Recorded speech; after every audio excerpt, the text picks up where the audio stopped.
First player we're going to be looking at is Michael Romeo from Symphony X. Obviously Michael is well into his tapping and stuff like that. He's always tapping arpeggios and outlining arpeggios by extending them. We're in D minor here, so first of all we're outlining D minor pentatonic. So that can be pretty tricky. Keeping an eye on your right hand, your tapping hand, as well as the left hand. But as always, just take everything really slowly. When we do this last tapping lick here, when I come to the end, I'm just using the little finger there, just to hammer on the 12th fret. I'm not actually picking that note, alright? So if you're not careful, that note can disappear and get lost. So just be aware that I'm actually just hammering onto that note at the end.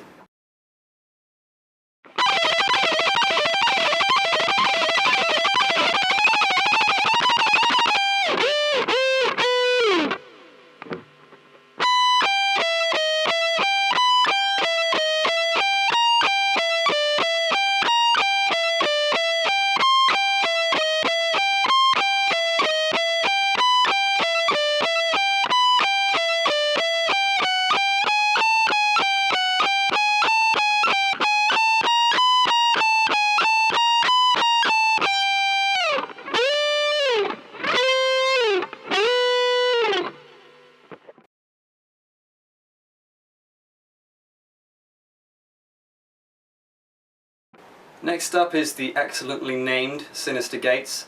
I don't know a lot about Mr. Gates, so I had to do a little bit of research. But from my perspective, he's very fond of using chromatics, and so I've referenced something which is more directly inspired by one of his solos. I can't remember the name of it, but the first part of this solo is this. If you're a fan, you'll probably recognise where this comes from.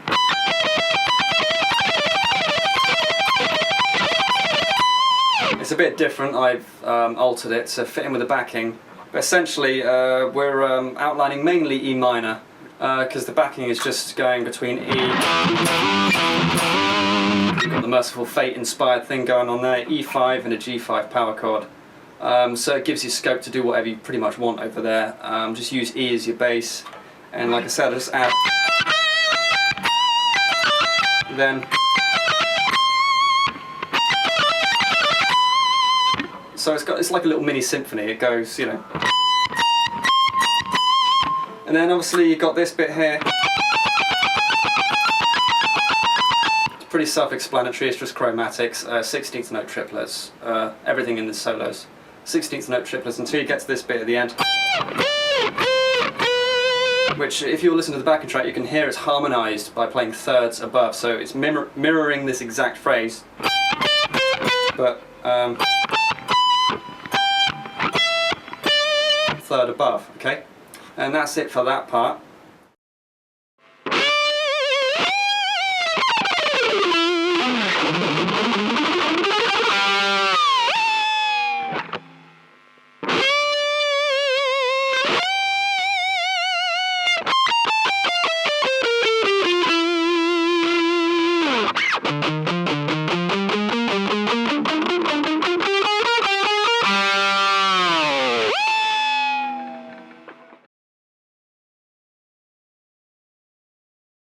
Next up is the legendary Jeff Hanneman of Slayer, may he rest in peace. Jeff and Kerry too are both recognisable for having a really chaotic lead guitar style. As such, it can be quite hard actually to represent them as guitar players because what they do seems so unplanned. For the first part, literally you're just bending up some notes. That's pretty self-explanatory, isn't it? Okay, that's just D minor, that part. But then it goes to a minor second and then a flat and fifth. And you just repeat those licks twice on each string. And then you let go of that. Once you picked the G string, yank the whammy bar up at the same time as bending up on the 22nd fret. Right? Bob's your uncle. That's that part.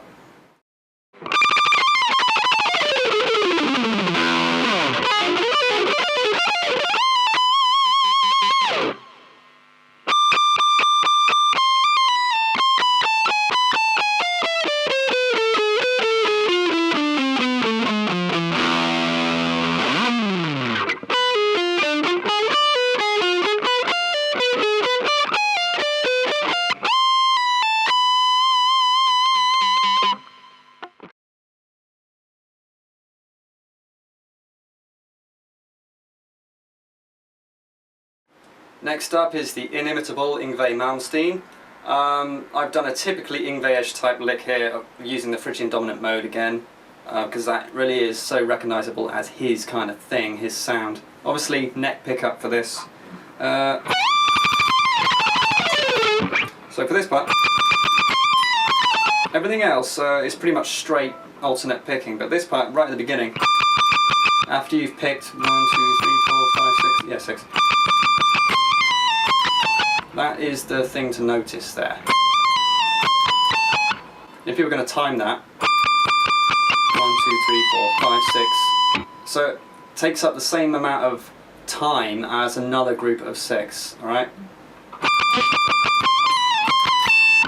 Because when you end it, you can end on that note there, so you know where you are in the lick.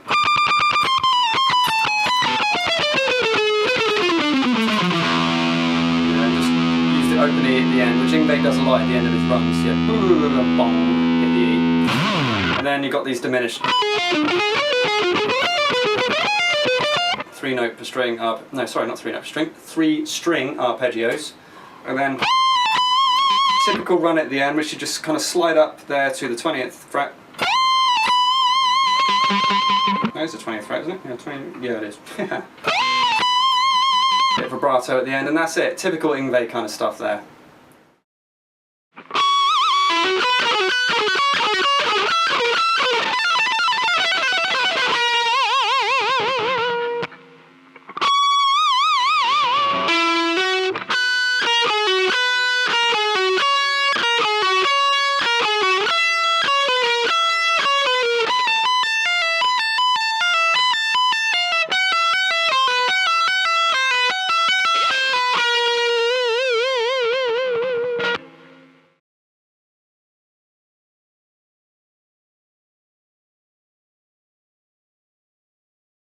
Next up is George. At the beginning we got a bit of whammy bar action there. Kind of try and get a bit of a harmonic there if you can. He's quite violent with his whammy bar work when he wants to be. Right. We're in F sharp now, but rather than go the typical route of honing like the Phrygian dominant mode, George does a lot of major sounding stuff, so he'll mix up the major. But he'll do it in more of a Mixolydian type way. So you've got a dominant 7th instead of a major 7th. You've got a dominant.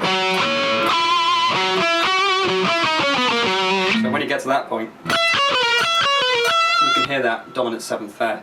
And then the tapping part is very fond of quite wide intervals with tapping. It's actually a very similar sound to what Marty Friedman does with the Hirojoshi mode. But they don't sound anything alike, so that's pretty cool. A wide stretch there, but as always, it can be done, so do it.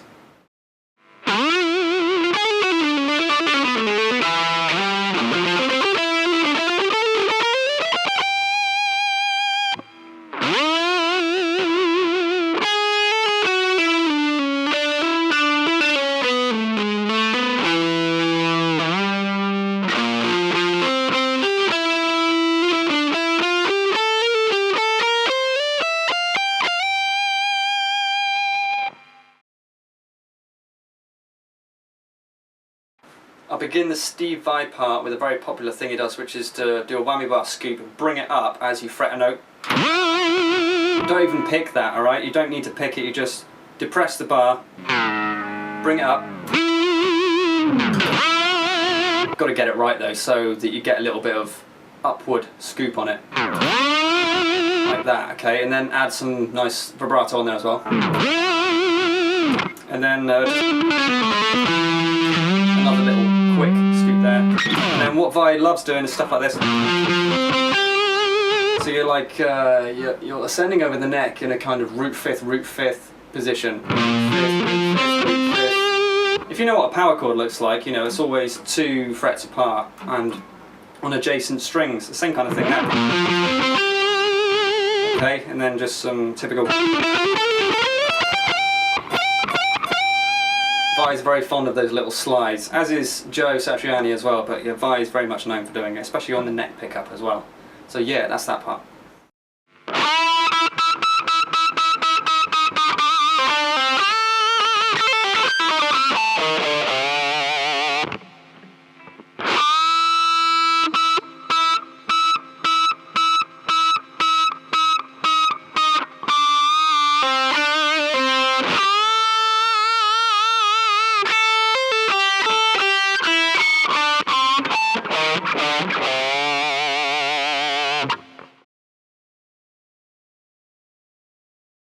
Next up is Matthias from the Scorpions, one of my favourite players, probably underrated because he's not like classed as like a real shred kind of guy, but yeah, he writes brilliant solos.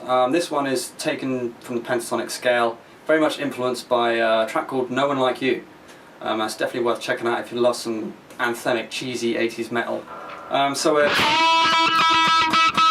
Begin. Oh yeah, you might recognise this as being very similar to what Ritchie Blackmore does. You know, you bend a note, bring it down as you're picking it as well. I kind of like to bring the pick to a different position, so that it's almost in between the back of my finger. And the reason being is because I like to catch the string with both my pick and my finger. So it's kind of like an upwards pinch harmonic, if you get what I mean. So you experiment with that and you might get that sound. Requires you to be really accurate with your bending as well. It's not a slow bend where you can gauge the pitch slowly, you've got to really go straight to it.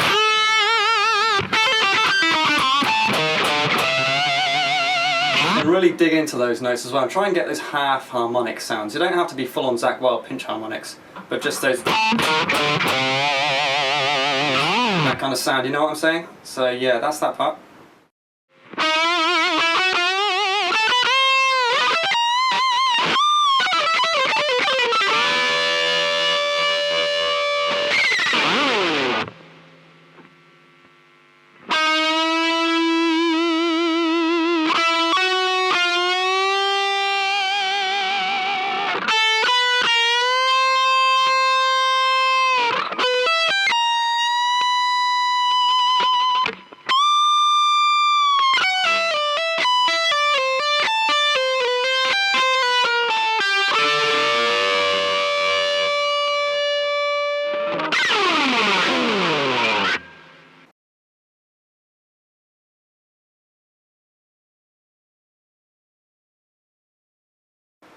Okay, now it's time for Mr. Friedman.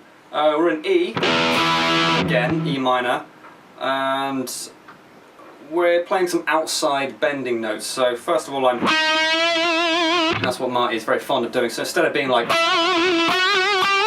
instead of just following the normal kind of scalar patterns, I'm picking a note which is outside of that.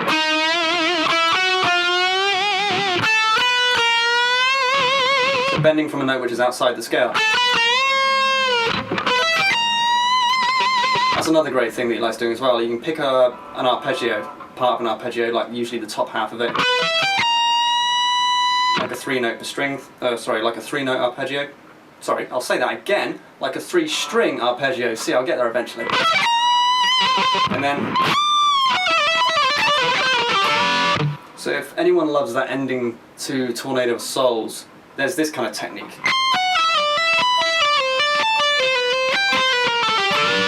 Very slippery sounding thing. I like to do it with economy picking, so 2 upstrokes essentially, mini sweep. You just have to upstroke on the E and catch the B string as well. Then you just pull off on the B string with your left hand and then slide down. When you really slow it down like that, it's really quite simple. And then a nice double stop bend at the end, and that takes you into the next part.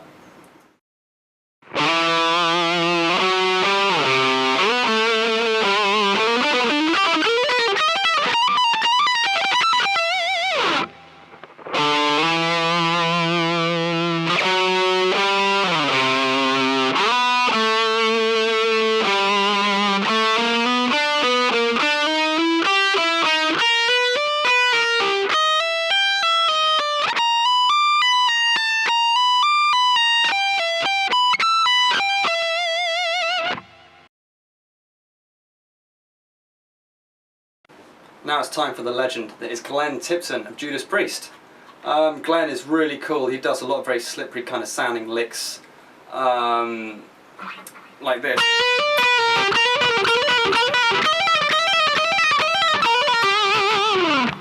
And it's pretty much just a legato thing. You might want to pick once, which is what I do, on the, for example, this lick, which starts on the B string here, and makes use of the E minor pentatonic scale, but with an outside tone, which is the flat fifth. Then that one, which is slightly different, same kind of feel. You might also recognise this as something that Dimebag kind of does. Maybe he got it from Glenn, I don't know, but they both do that kind of thing. And then you just go up here.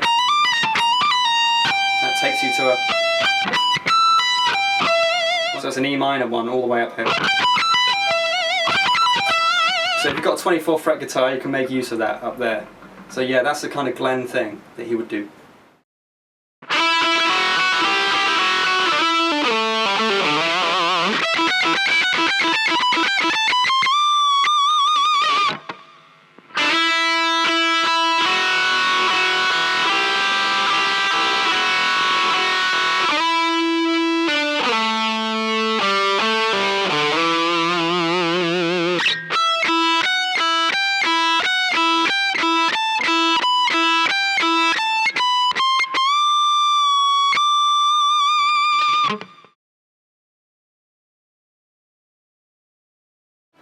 Next up is Adrian Smith, probably my favourite guitar player from Iron Maiden. I love his solos, they're always like mini songs in themselves. He does a lot of what I call this open string kind of licks, especially in recent years since he's come back to the band. He's always done this kind of sliding within the minor pentatonic.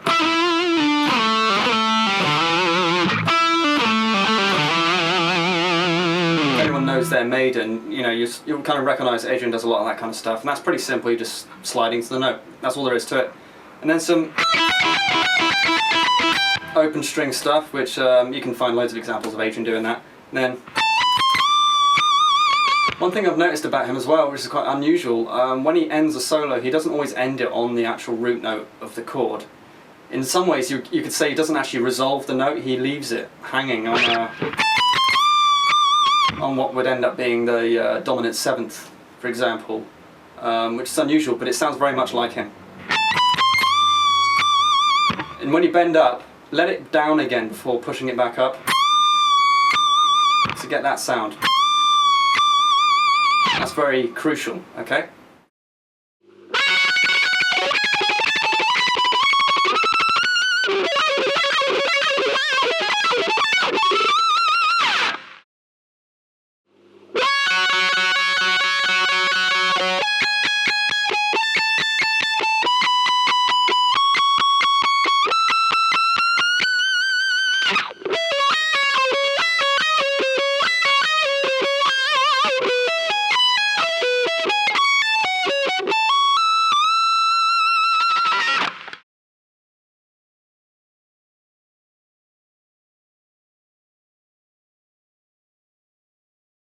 Next up is Alexi from Children of Bodom. That's right, I'm not even going to attempt to pronounce his surname and get it wrong. So this part, I've got the wah out for this, but we don't really need it right now. I'm just going to talk you through what it is. We're starting off on a 2-note. Again, we're in F sharp minor. And when you're picking 2 notes, obviously you have to widen your picking motion to capture both strings, but then it goes back to 1. So you're bending and picking at the same time at the end. Then we've got a nice pentatonic kind of thing going on here, so which I play with 2 upstrokes, upstroke, and then sweep through it like that, so economy picking really for that part. So if you watch my picking hand again, up, up, down, down, up, up. And then 2 arpeggios. On that last arpeggio, you've got to move your finger of your left hand from the 21st fret to the 22nd fret before bending up like this. And that's pretty much all there is to that one. In terms of using the wah pedal, I just kept it pretty random, really. There's no real pattern to it, so just go wah wah wah all that you want to.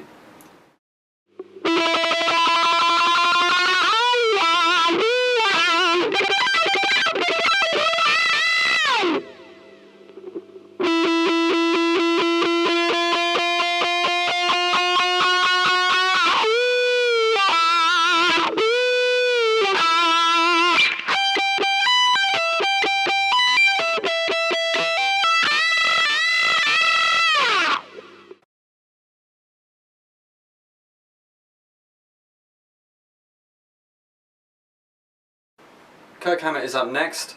I kept this all based on the pentatonic, which is Kirk's kind of main domain, really. You bend up whole tone to start off with. And of course bringing the wah pedal up from the dullest point up to the brightest point as you do so to get that signature kind of sound. 2 bends there. And when you do this part, just pick 3 times. And the rest are hammer-ons, yeah? Really nice and simple. There's nothing complicated about that part. Just, yeah, make sure you get that thing with a wah pedal right at the beginning, alright? So go from the dullest point, go to the brightest point as you're picking upwards.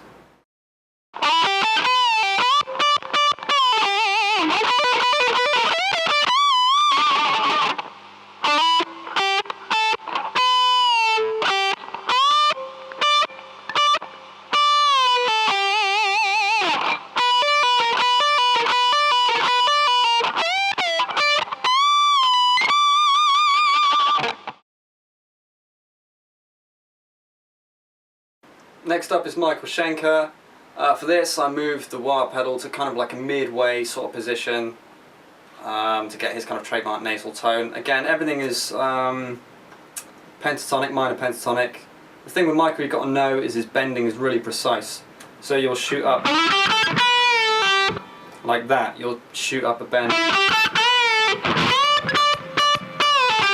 There's no kind of lead up to it. You're going right up to it. So it's really good practice for your bending actually. And then, got to have one of those bits in there.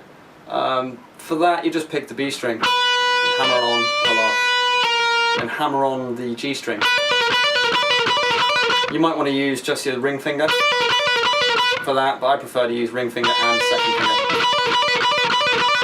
The continuity just feels better for that. So yeah, that's pretty much all there is to that. Just really precise with your bends, and yeah, that's all there is.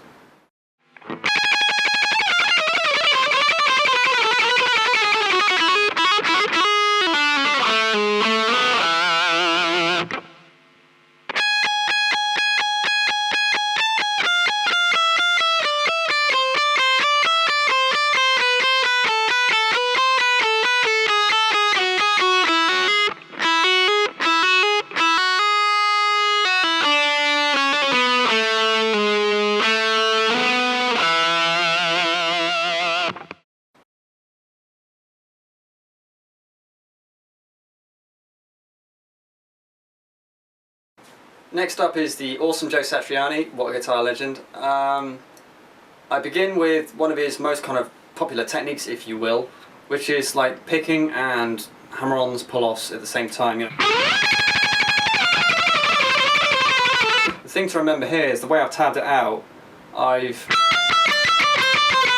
got every pick and every hammer-on happening at exactly the same time. But when you listen to Joe play this kind of technique, you'll notice that it's the left hand is slightly staggered. It's hard to describe, but the hammer-ons and the picking don't exactly line up, so you get this kind of slurring sound.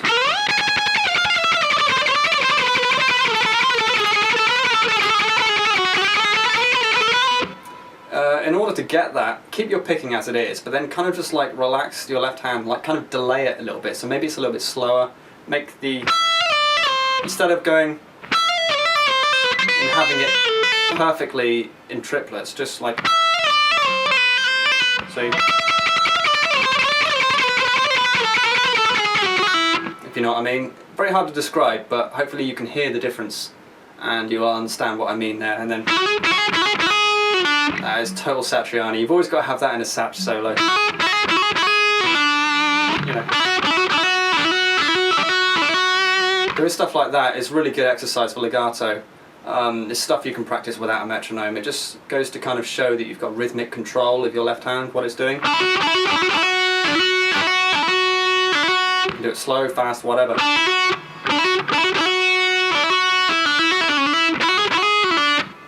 That's pretty much all there is to it. Sat rules. What more can I say?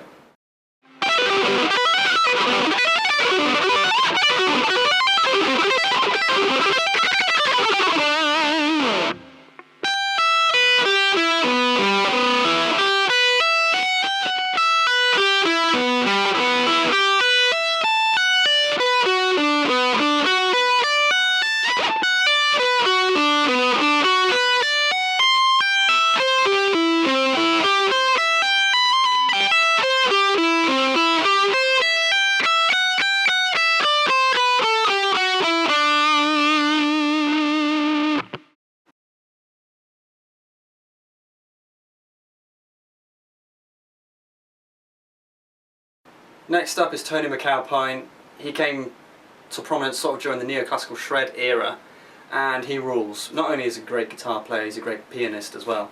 And he plays all his own keys on his records, which really kicks ass. For Tony, he can do pretty much everything, but I decided to focus more on the tapping side. And essentially what you've got to do is play it as you would a normal sweep arpeggio. But because you've got to be close to where you're tapping, you can actually pick on the neck of the guitar, and just I kind of use my thumb to kind of rest on the top edge there. And then you're where you need to be, yeah? So for these parts.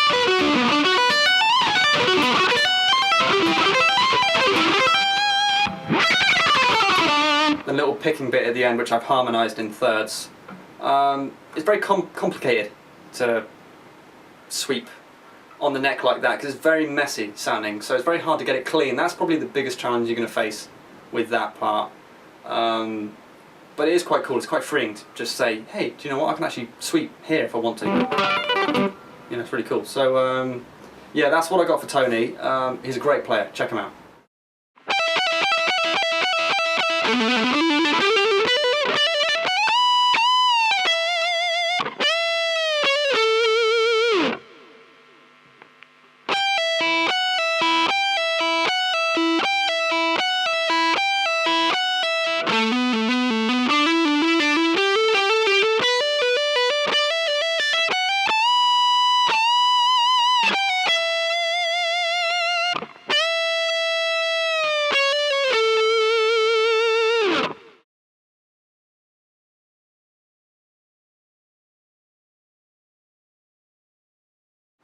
Next up is Dave Murray from Iron Maiden. For Dave, I had to include these really cool hammer-ons that he does. That's pretty much the mainstay of his style. After beginning with a... Which song is that from? All you Maiden fans will spot that. We're ascending with just hammer-ons, that's all we're doing. You just pick every time you hit a new string.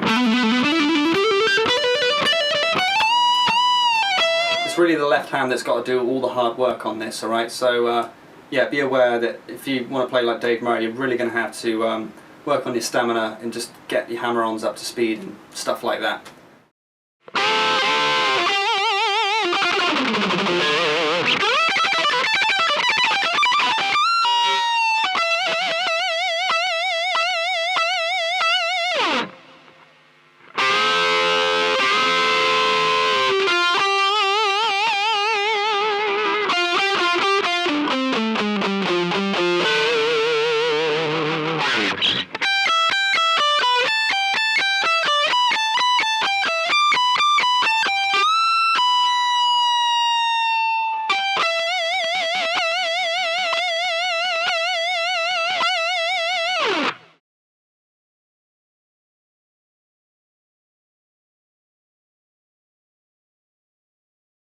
It's time for Zakk Wylde.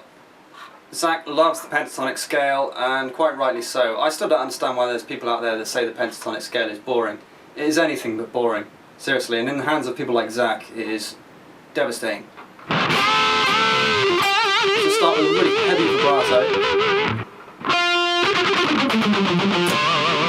and then a triplet thing, 16th note triplet.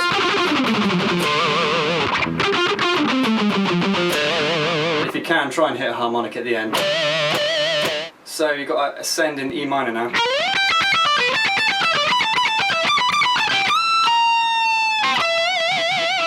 All alternate picking, and then those licks are quite complex. You've got to bend up on the E string there, and let your ring finger slide over and catch the B string. And then pick the B string and let it down. And if you can get them bleeding together, that's the kind of sound that you're going for. Alright, and then just some heavy vibrato at the end, typical Zakk kind of stuff. He's really good at alternate picking, and he really rips through the pentatonic scale, and you've got to be really good at pinch harmonics to get that kind of sound as well. So yeah, that's Zakk.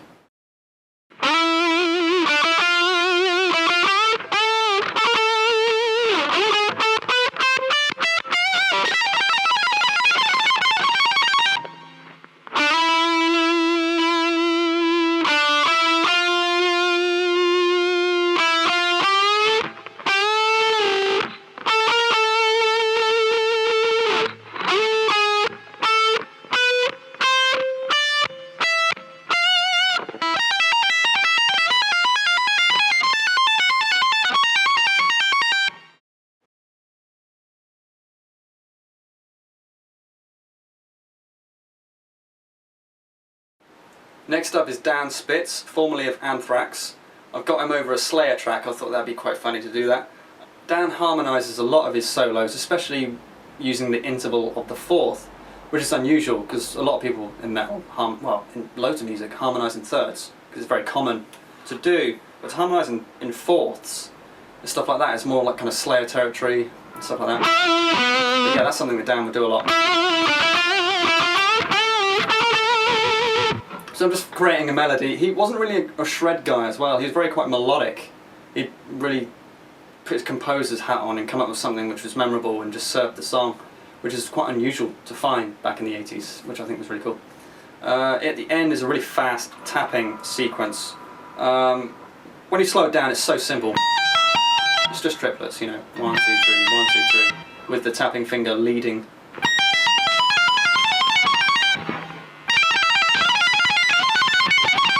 So you've just got to speed it up and play each bit 4 times and that's it. So that's what Dan Spitz over Slayer would sound like in my head.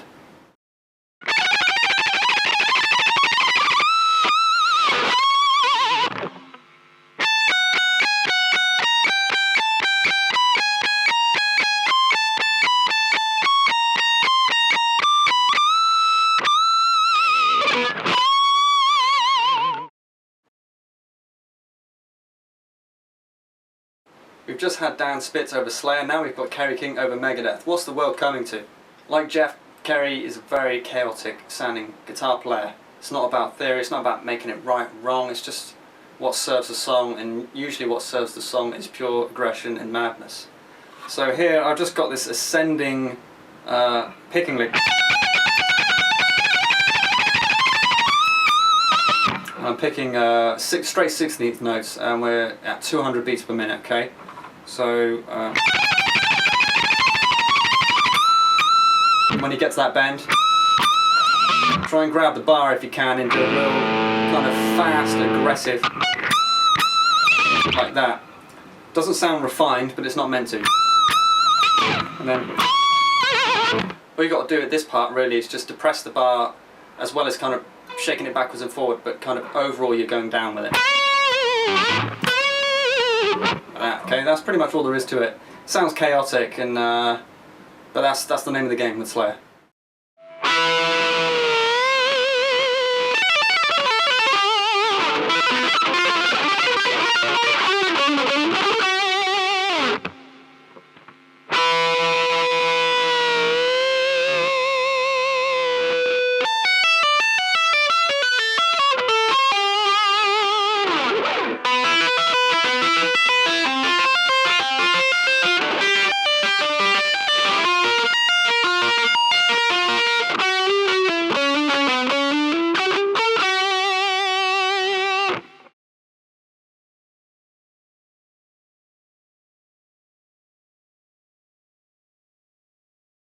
Now we're looking at the playing of Trey from Morbid Angel. Again, like the guys in Slayer, Trey is very much of the thought of to hell with theory, to hell with right or wrong, let's just do what I want to do.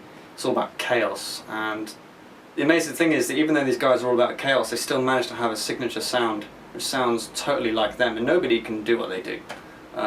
You know, I can't even come close really trying to emulate what they're doing. I can only do it from a listener's perspective of that bit might sound a little bit like them, but let's face it, nobody knows what the hell those guys are doing. I don't even know if they know what they're doing. Maybe they do. I think these guys should do like instructional stuff, instructional videos, you know? They've had it too good all these years, just shredding around stage. They've got to do some teaching now. Perhaps the most notable part of this solo is this weird ascending tapping lick which I've got, which spans 3 strings.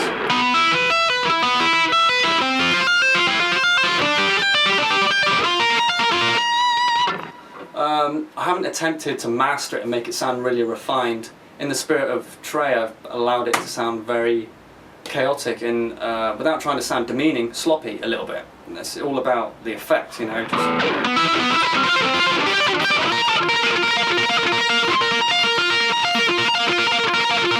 That's the idea. Just the left hand is just hammering on those notes.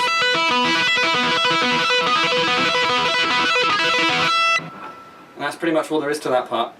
And you can hear I've got a phaser going on in the main video because Trey really does like to use that kind of stuff as well. So yeah, very chaotic guitar player again.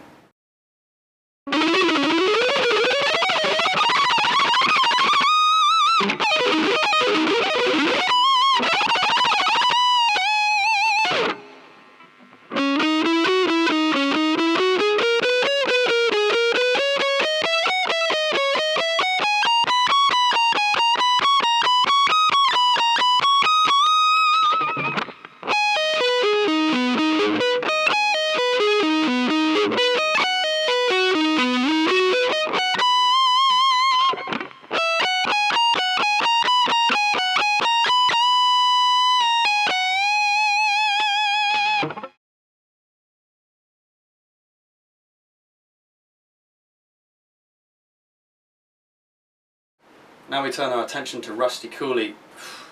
Man, the guy is a monster when it comes to picking, well, and sweeping, and, well, pretty much everything. But I've taken his basic approach of using all 4 fingers of your hand. And what I've got is some ascending lick. So we got 1, 2, 3, 4, 5, 6, 7, 8, 9, 10. So you got a 10-note sequence. You could divide it up into 5s if you want to, but I just call it a 10-note sequence. On each string, sorry.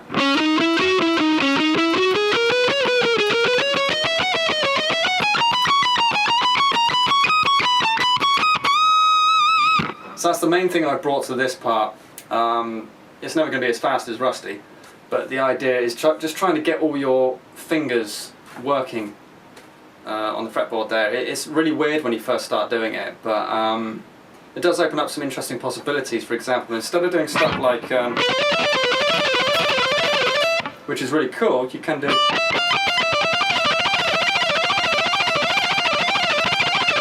You can play the same kind of lick, that kind of Paul Gilbert style lick, on 1 string.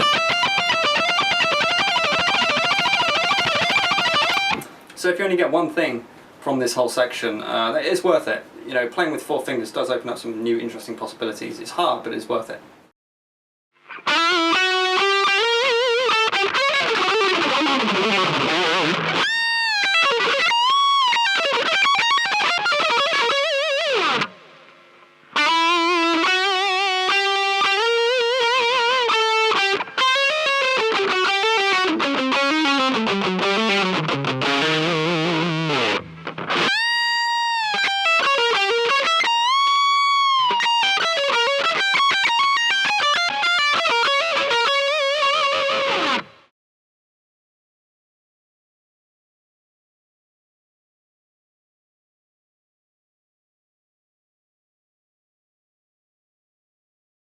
Next up is the awesome Jeff Loomis. I don't think there's anything that Jeff can't do. He's an incredible guitar player, he really is. For Jeff's solo, I've got this bit here. One pickup. Which is like a combination of picking and legato. It's one of those licks where you don't really care what the tempo is, you just let it flow, and then it finds its own kind of tempo as you get more used to it.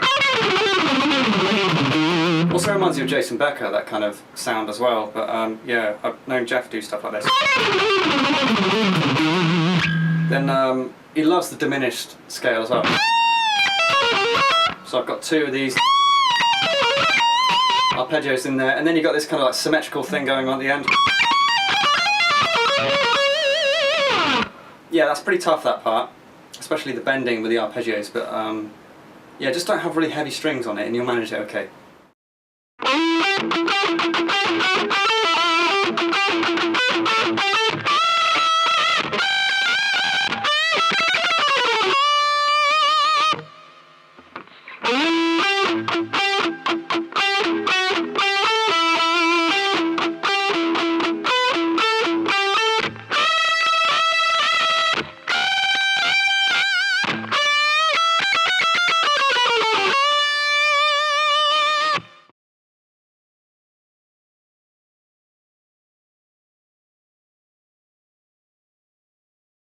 Now we're looking at Jeff Waters from Annihilator. Jeff would probably describe himself as mainly taking a lot of bluesy type licks and just like kind of turbocharging them, turning them into metal licks, you know what I mean? So there's lots of bending, lots of double stops, lots of pentatonic shred. And although that might not sound like it's whoa, exotic and sophisticated, it is very, very effective. Seriously, players should not turn their nose up at the pentatonic scale and the natural minor. Really, most guitarists in the metal world probably do 90% of their work with those two scales. I know that I do. So what we got here really is some melodic kind of got harmony thing going on. It's very rhythmical to begin it, and then you've got some unison bends, and then this for this part at the end. Like playing like a chromatic thing there. And that note there kind of suggests a kind of Dorian sound. You've got like a major sixth there. Instead of that minor sound, you've got that very bluesy note thing going on there. So yeah, like Jeff is like turbocharged metal blues. That's kind of like what it sounds like to me, but it's really cool. Check it out.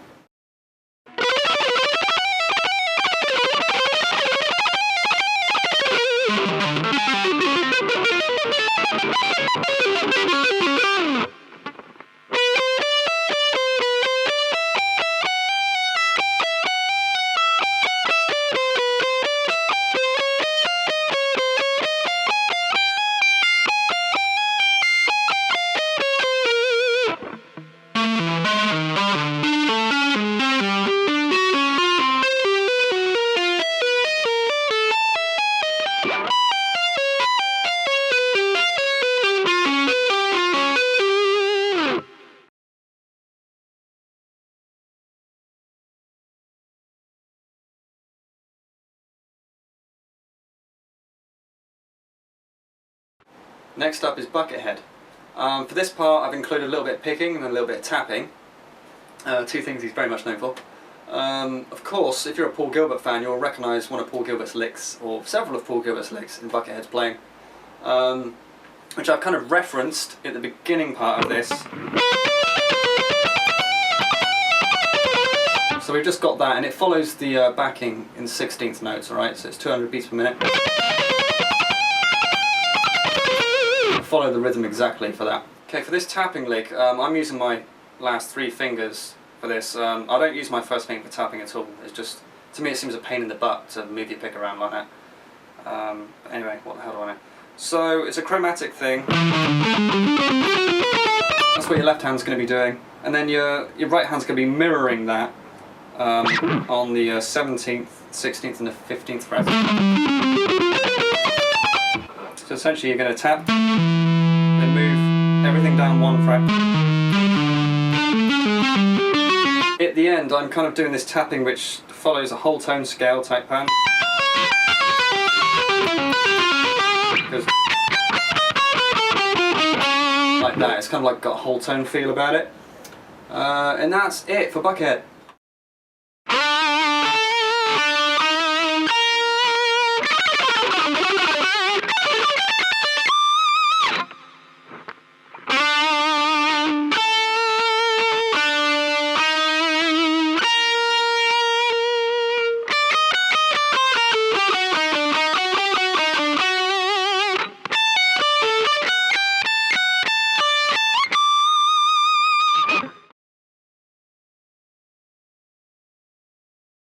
Vinnie Moore is up next, another amazing guitar player who came out during the 80s, the neoclassical kind of thing. So yeah, I follow the neoclassical feel of his early records on this one. There's a picking lick here in the triplets, 16th note triplets. I used the bridge pickup for this. I think Vinnie did use the bridge pickup quite a lot. And then just be aware of this part, because when I come back off of that sweep and I've just picked down on the E string, I've got to pick an upstroke to get that pedal note there. Okay, so sweep, up. We go right up to the 22nd fret there, and it's designed to be very accurate and very in place, which is very much the kind of sound that Vinnie had back then.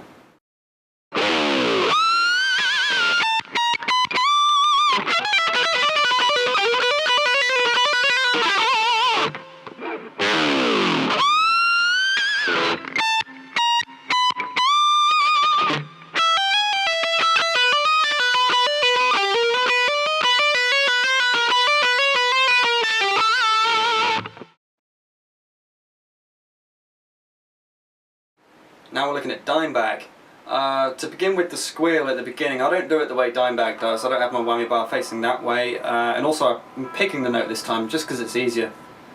I just grab the string with my left hand to sound the E note before pressing the bar. Then just hover the finger over the 3rd fret there. Get that note. And then just lift it right up and just shake it a little bit. So basically I've just taken the minor pentatonic, added a few notes which are kind of like outside of that, like a major 3rd. And also in the song I'm Broken, you can hear that he's playing a legato thing where he's playing the same notes on adjacent strings, so the notes are getting repeated but they're on different strings. Again, that's something I do here.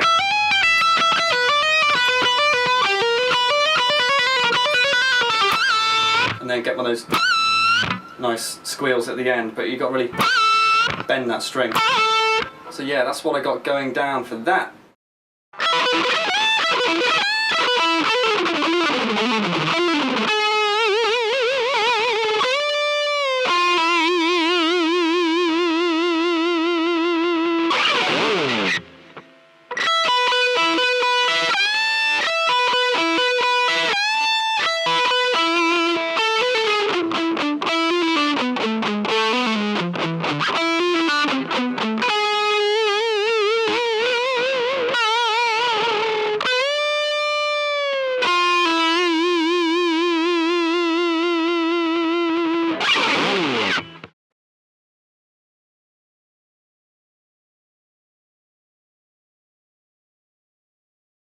Next up is Jason Becker, a man who needs no introduction, of course.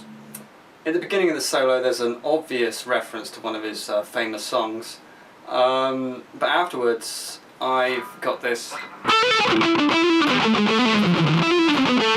I've noticed in a lot of Jason's playing that obviously he was a wizard at picking, but he would also combine legato with picking as well, like this. So you've got 4 notes, and then you pick 3 notes on the next string. And when you speed it up, it sounds a lot busier, you know, it sounds really quite devastatingly fast.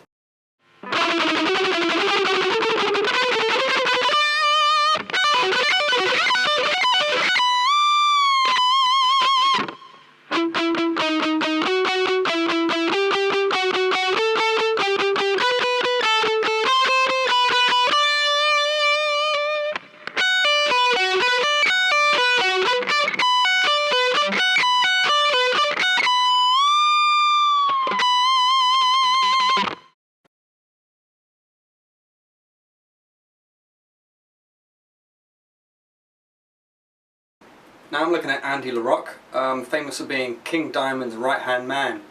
Andy's a brilliant guitar player. I could listen to his solos all day. They're like mini symphonies. So to begin with, I've got this climbing up thing.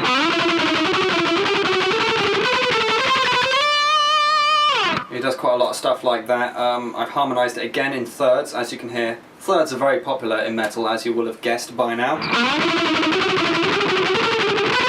Obviously that's just all alternate picking. Then we got some sweeps.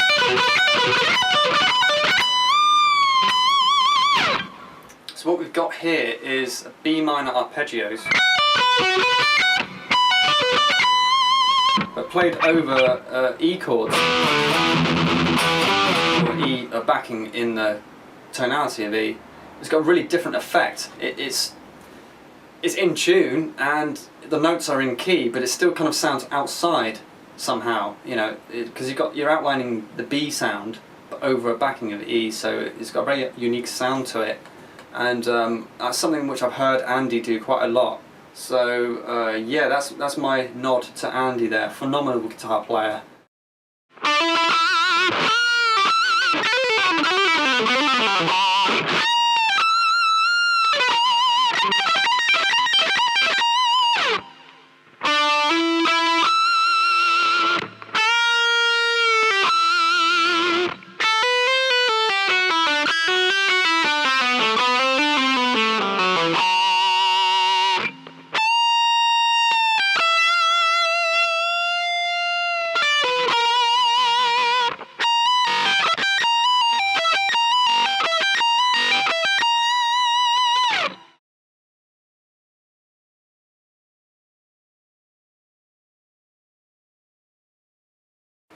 Next up is Alex Skolnick of Testament, another brilliant guitar player. Well, they're all brilliant guitar players, really. I think I just like saying that. One thing about Alex is that you'll find him using a lot of pinch harmonics in his solos. Also, he does a lot of slippery legato runs. Again, just in the E minor scale. Try and nail a little harmonic at the end if you can.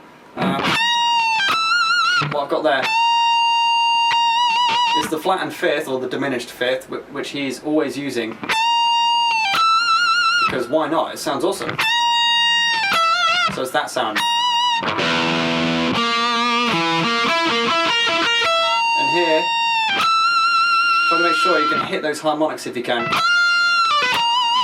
And you will have to find a place somewhere along that string. There'll be a sweet spot. Alright, which is there for this string.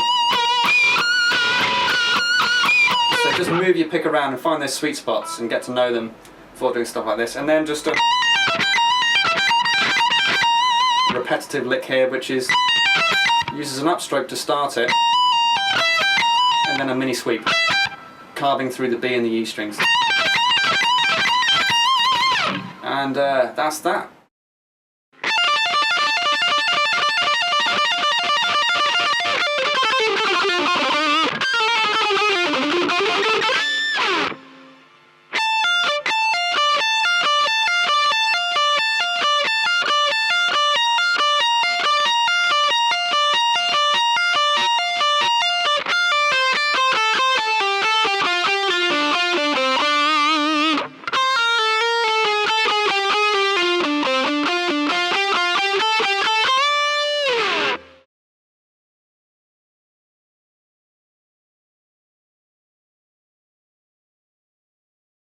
Right, if you're still with me, what the hell's wrong with you? Get a life, man. Okay, I'm just kidding. Thanks very much. Last but very not least, that's not even a correct sentence, but very much not least. There, is that even better? No, not really. Last but not least is Randy Rhoads, who of course, again, is a legend. I've referenced a certain solo, you'll never guess what it is, at the end.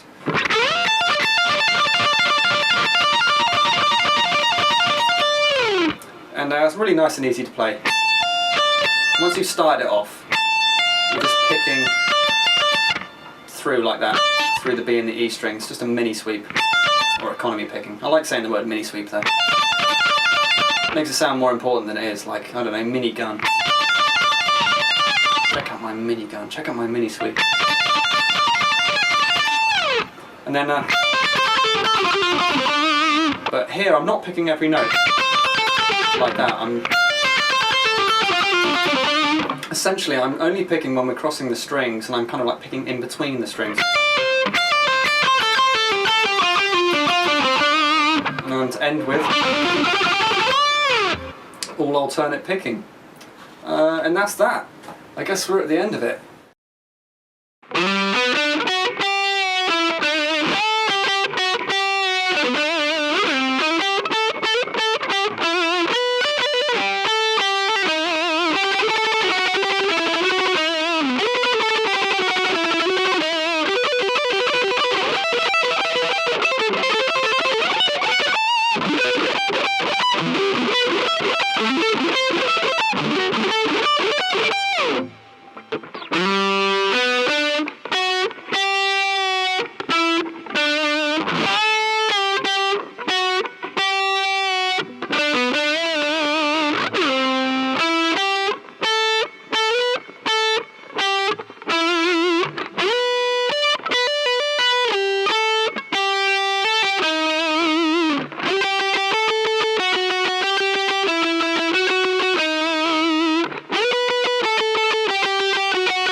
Hey wait, did I say it was the end?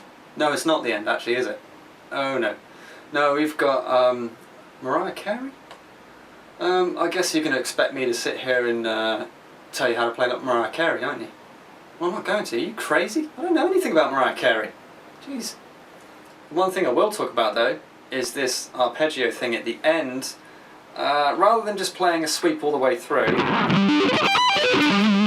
like that, I've gone up it in steps, so we're playing 4 notes at a time, so you're going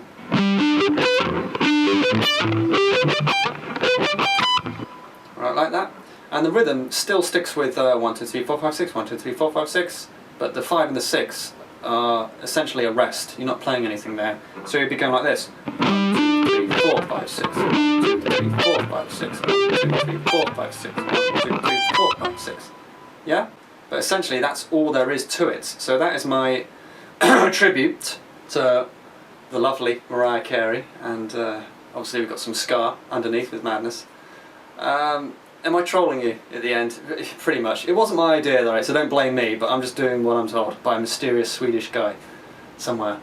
Maybe it's just a voice in my head, I don't know. But yeah, essentially that is the end of everything. So thank you very much for sitting through this. Thanks for all the support that you've given me on the 30 Shredders video. It's been really cool. And hopefully you will like this new one that we've done for you.